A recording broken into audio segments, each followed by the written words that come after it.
been over a decade since the Twilight Saga Breaking Dawn Part 2 wrapped up, but now the franchise is back in the spotlight with some exciting new projects on the horizon.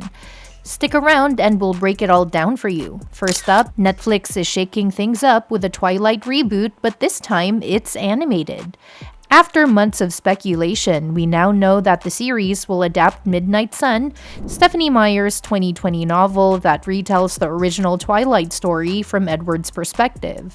This fresh take should give fans a deeper look into Edward's mind and emotions, making it a must-watch for longtime Twilight lovers. But that's not all. Rumors are swirling about a Twilight 6 movie, and this time the story could center around Renesmee.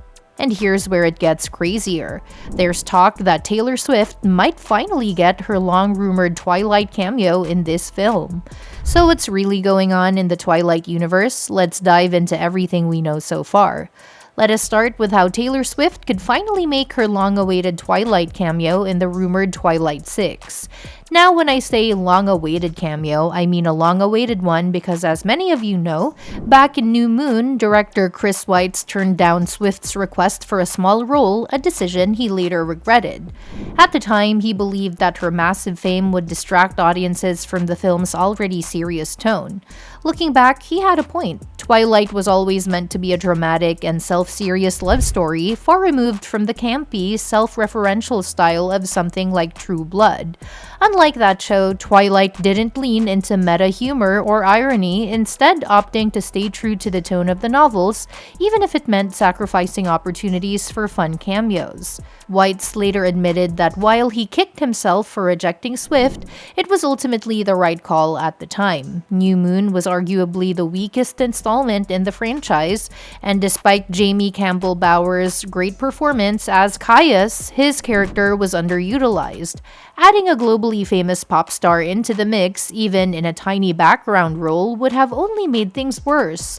No matter how small her part, the moment Taylor Swift appeared on screen, audiences would have been too distracted to focus on the story.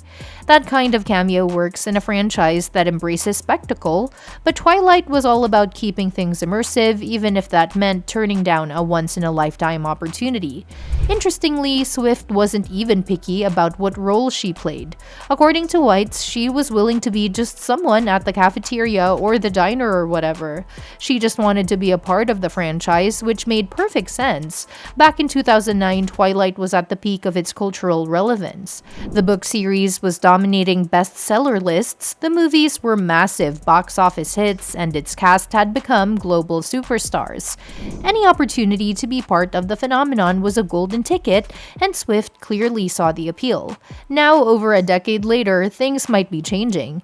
With Netflix reportedly considering a Twilight 6 film centered on Renesmee, insiders are hinting that this time around, Taylor Swift might finally get her way. If the franchise returns, it could embrace a fresh new tone, one that might make room for a Swift cameo without breaking the immersion. Could this be the moment Swift finally steps into the Twilight universe? If so, it would be a full-circle moment for both her and longtime fans of the saga. Despite everything, the release of Stephenie Meyer's Life and Death in 2015 and Midnight Sun in 2020 proved that the Twilight franchise still has a dedicated fanbase. Midnight Sun, which retells Twilight from Edward Cullen's point of view, sold a massive 1 million copies in its first week. But turning it into a live-action film comes with challenges. Robert Pattinson, who defined Edward on screen, is now busy as Batman, and finding a new actor to replace him would be a major hurdle. On top of that, most of the original cast has aged out of their roles, making a seamless transition to a new movie difficult. Critics also pointed out that Midnight Sun didn't bring much new to the table, making a movie adaptation feel unnecessary. That said, the Twilight universe is getting a revival in a different form. Netflix is developing an animated adaptation of Midnight Sun. Lionsgate TV had been working on this project for 2 years, and now Netflix has officially picked it up for a full series. The adaptation is being written and produced by Sinead Daly, Tell Me Lies, The Walking Dead, alongside Stephenie Meyer and a team of producers including Megan Hibbett, Wick Godfrey, and Marty Bowen. While no release date has been announced, this animated version of Twilight presents a fresh way to revisit the franchise. By adapting Midnight Sun, the new series will retell Twilight through Edward's perspective, providing deeper insight into his character and backstory. Even though the novel got mixed reviews, the show could fix some of the missed opportunities and controversial elements from the books. With Netflix backing the project, this could be the reboot that both Twilight fans and skeptics have been waiting for. Since a live-action Midnight Sun is unlikely, another strong contender for adaptation is Life and Death. This reimagining of Twilight swaps the genders of the main characters and received better reviews than much of Meyer's other work. She wrote it to counter criticism about Bella's passive characterization, and it offers a fresh take on the story. However, while Life and Death changes character dynamics, the overall plot remains mostly the same.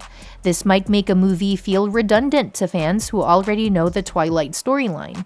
But given the trend of gender-swapped reboots in Hollywood, producers could see this as a smart move. If a new Twilight movie happens, Life and Death seems like the most logical live-action option. Another direction Twilight could take is a sequel focused on Renesmee and Jacob. This idea makes sense since Renesmee's birth was a huge part of Breaking Dawn.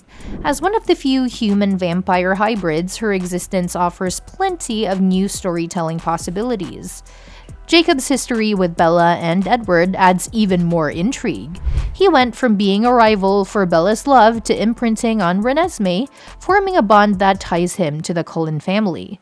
However, since imprinting works differently for each werewolf and both Jacob and Renesmee are essentially immortal, their future is uncertain. Will their bond evolve into romance as she matures? Or will Jacob's complicated past with Bella make things too awkward? These questions make Renesmee an ideal narrator for a sequel or even a whole new series. Leah Clearwater is another character who deserves the spotlight. As the only female shapeshifter in the Quileute history, Leah has had a tough journey filled with heartbreak and trust issues.